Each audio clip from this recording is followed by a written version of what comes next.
Maria will be also speaking to us with the project she's running now that implements Polylog. That's why I was saying that this. Oh, I was always going to be speaking French. Now I have the opposite problem of you.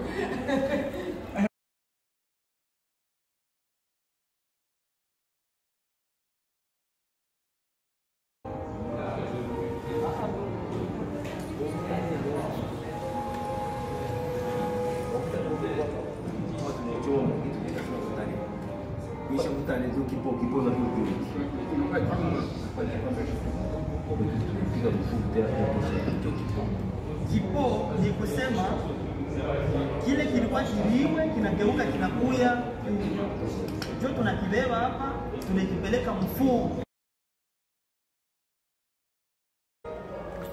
Jean Kamba. Kamba. Et tu fais partie d'un collectif qui s'appelle ARAC. ARAC, c'est Another Roadmap of School, Africa Cluster. Mais la finalité dans tout ça, c'est d'abord, comme on vient de dire, il y a un contexte social dans tout ça. De faire, soit de réaliser, soit de questionner la société et d'offrir aussi des réponses à travers diverses sortes de médiums. Donc, ici, alors ici, je vois Lumumba, le roi Baudouin. Ici, c'est plus sur Verbeek Mwewa collection. Donc, c'est une collection de plusieurs œuvres qui se trouvent actuellement à Lubumbashi. Ce sont des images. Alors maintenant, dans cette logique, les Kirata, ils questionnent aussi la notion de collection. Mais Verbeek, c'est un collectionneur belge? Oui, c'est je pense, un Salésien belge qui a travaillé avec un Congolais aussi, Mwewa. Ah, d'accord. Pour avoir tout ça. Et ici, dans cette logique, ils essayent d'expliciter le contexte d'acquisition de toutes ces œuvres. Et puis, en même temps, ça pousse à questionner cette notion de collection. Et quel est ton avis? Moi, j'aimerais savoir d'abord ton avis sur l'art. C'est quoi l'art pour toi aujourd'hui? Ah, c'est quoi l'art pour moi aujourd'hui? D'abord, les mots art moi je peux dire, n'est plus à concevoir comme avant, du genre un objet créé pour juste plaire, soit pour être mis dans un lieu où les autres viendraient voir tout. C'est ouvert, quoi. C'est vraiment un concept qui est ouvert, où l'on intègre d'autres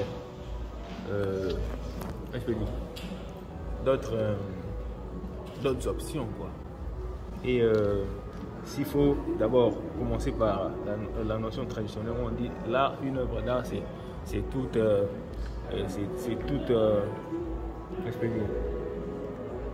symbolisation, hein, symbolisation d'une pensée à travers des matériaux durs et sous forme de sculptures ou de peintures.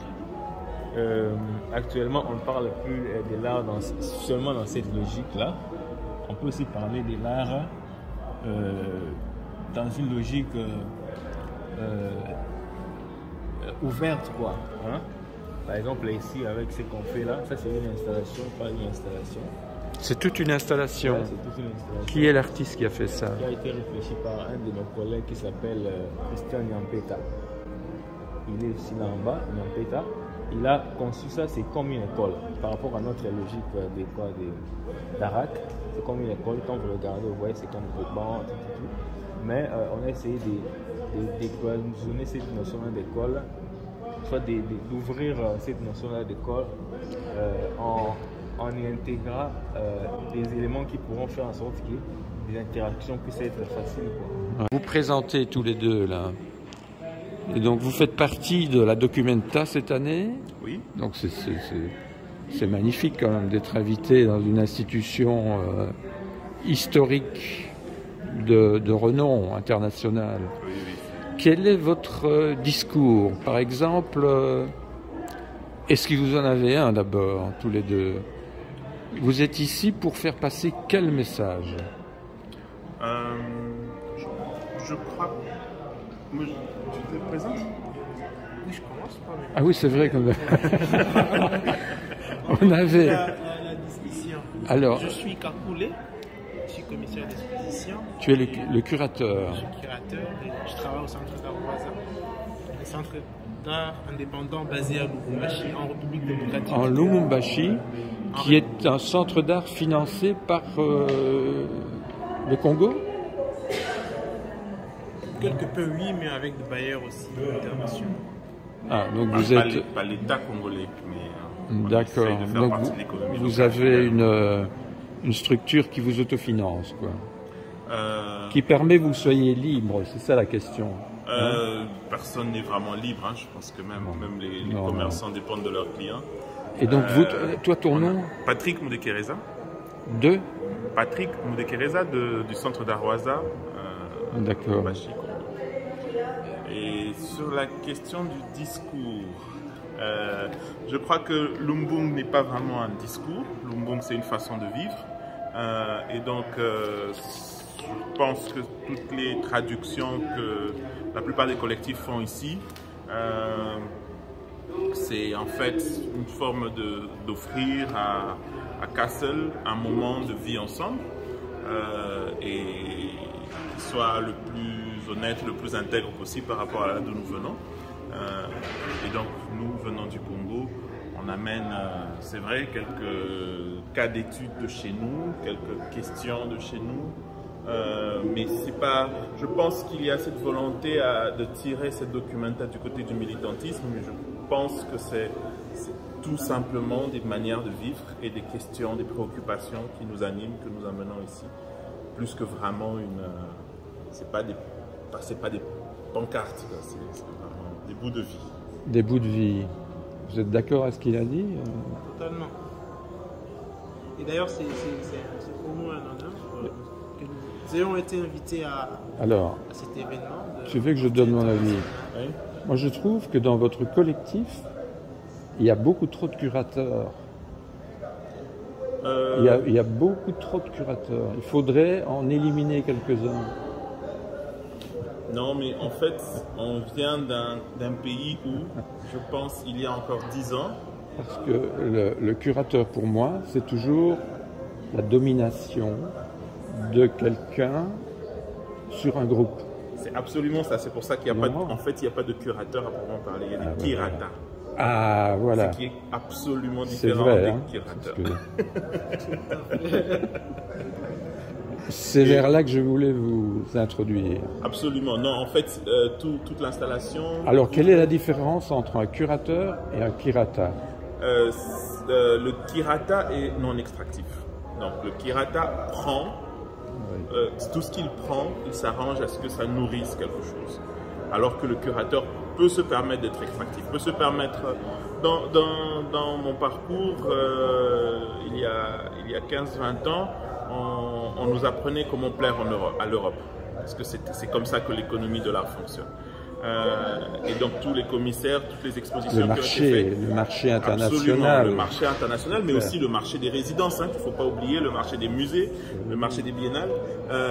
C'est tout autant de marchés qui nous échappent et auxquels on doit plaire, et donc on doit s'efforcer de produire selon leur bon vouloir. Et en fait, un kirata essaye de se démarquer de ça.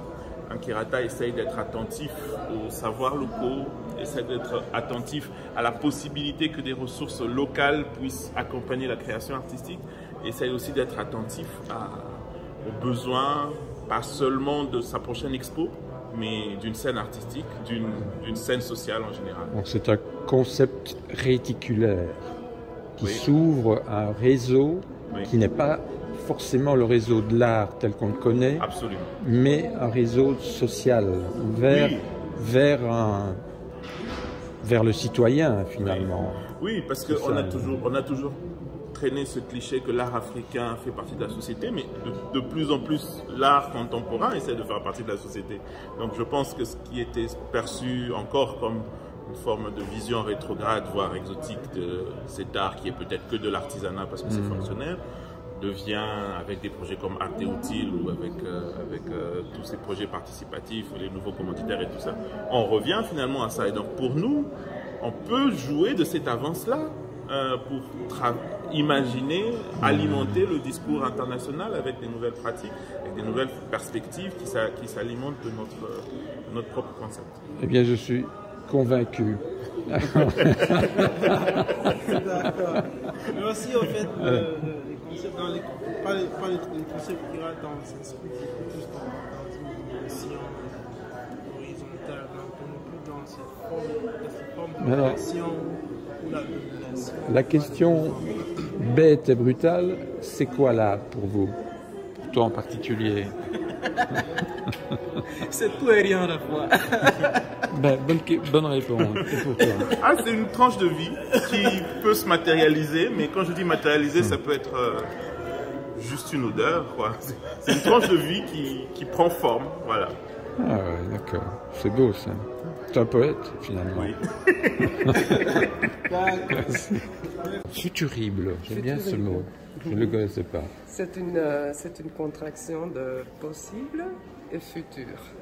Et donc ce sont les possibles du futur, parce que on sait que quand on parle de l'avenir, c'est contingent. On ne sait pas ce qui va venir, même si on pense peut-être savoir ce qui est plus probable ou ce qui est plus plausible. Mais, et surtout si on parle du préférable ou du désir, on ne sait pas si on va atteindre ça ou pas, et de quelle façon, et comment ça serait vraiment. Donc on parle de futurible pour bien souligner le fait qu'il n'y a pas un avenir, qu'il y a en fait plusieurs possibilités, et que le présent est donc rempli avec le potentiel de ces possibilités. Et donc, quand on est seulement le chercheur académique, prospectiviste et pas en transdisciplinarité avec des artistes, on essaye souvent de marquer où nous on reconnaît ce potentiel, où il y a des choses qui émergent, l'émergence, oui, qui peuvent devenir autre chose et impacter les formes et les façons et les processus de l'avenir. La question c'est, tout ceci pourrait avoir lieu sur Facebook ou Non. Pourquoi choisir physiquement un lieu comme la Documenta? On va essayer d'avoir cette conversation sur Zoom. et on va avoir beaucoup plus de difficultés de faire un bubble ensemble où on peut vraiment se concentrer sur la compréhension de l'autre. Et surtout, il n'y aura pas quelqu'un à côté de nous qui est vraiment présent, qui fait partie de la conversation, mais qui n'est pas, quand tu ne parles pas, on ne te voit pas. Et je pense que ça ne pourrait pas avoir lieu uniquement en ligne. Ça pourrait être blended. On va le montrer en ligne, bien sûr aussi. Le rendre accessible en ligne, mais parce que on essaie de parler des choses avec des gens qui ont vraiment des perspectives qui ne sont pas les nôtres, qui sont tout à fait différents parce que leur expérience est tout à fait différente. Et pour pouvoir bien entrer dans les pensées de quelqu'un, c'est important d'être ensemble avec cette personne. Ton personnel de l'art, c'est quoi pour toi? L'art, c'est ce que chaque artiste trouve nécessaire à faire. Est-ce qu'en 2100, la nécessité du faire sera toujours là? 2100, on ne sait pas, mais je travaille de la supposition que, en fait, on ne peut pas ne pas faire, et il y aura des gens qui appelleraient ce qu'ils font l'art. Parce que la nécessité de l'artiste avant était liée au faire. Aujourd'hui, la nécessité de l'artiste dans le futur, c'est faire. Déjà maintenant, l'artiste fait faire.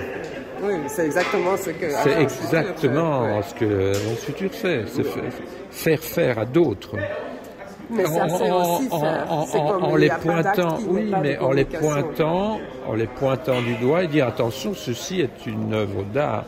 Ceci, c'est de l'art. Ce que vous faites, c'est de l'art. C'est ça, du public aussi, parce que quand je le montre à mes étudiants, ils ne voient pas de l'art, ils voient leur contenu pour l'examen. Mais c'est la différence entre la commande, l'art de commande. Ah oui. Ici, c'est un art de commande, vous êtes invité. Oui. C'est un art de commande, c'est pas un art de nécessité. L'art de nécessité n'a pas besoin de commande, il se fait. Oui. Mais si je ne suis pas ici, j'ai aussi ces conversations-ci. Donc je fais la même chose. J'enregistre si je peux, parce que normalement j'ai drame pour les moments de commande. Mais j'ai aussi un petit caméra à moi, comme vous l'avez, qui est ça. Et si je me retrouve dans une conversation sur l'avenir, je fais ce que tu fais.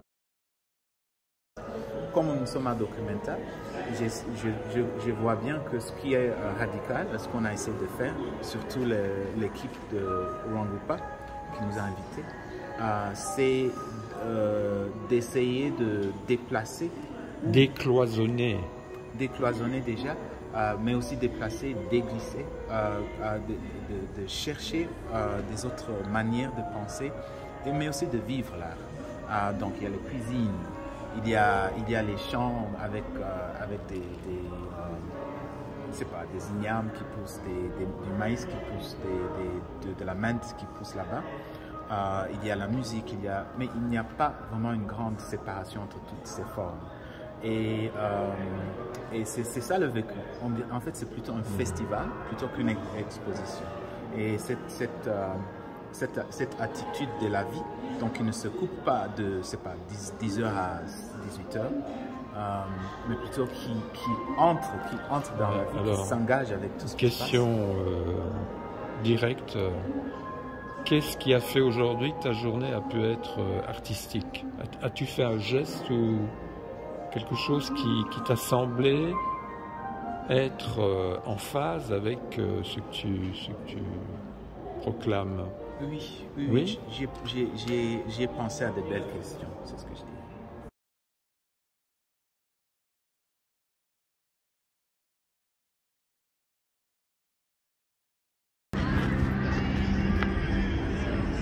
Oui, donc nous sommes à l'ombre nous sommes abrités par l'ombre de l'arbre de Beuys.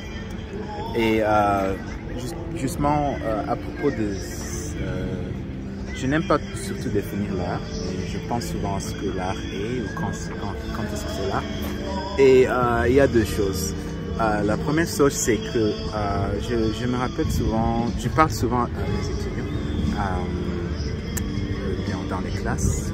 Je parle de comment donc il y a une question qui s'est posée, c'est assez théologique. On a dit, si demain était la fin du monde, qu'est-ce que tu fais? Et la réponse que j'aime, je planterai un arbre fruitier, pour que si jamais il y a des survivantes, ils bénéficieront de ces fruits-là qui vont pousser, même si moi je ne serai plus là. C'est ça en fait pour moi l'art. L'art, c'est la sémence. C'est une sorte d'abandon génératif, abandon de soi, mais pour soi dans un autre temps. Et je pense souvent aussi, surtout comme je vis aux États-Unis, il y a une obsession formelle avec quoi, qu'est-ce qu'on fait. Est-ce que vous êtes philosophe, vous êtes artiste, vous êtes commissionnaire, vous êtes photographe, vous faites de la sculpture, c'est quoi tout ce que vous faites?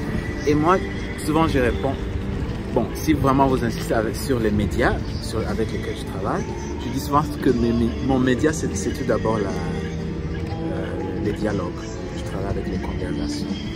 donc des conversations entre les disciplines, les temps, les espaces, qui par ailleurs ne se retrouveront jamais.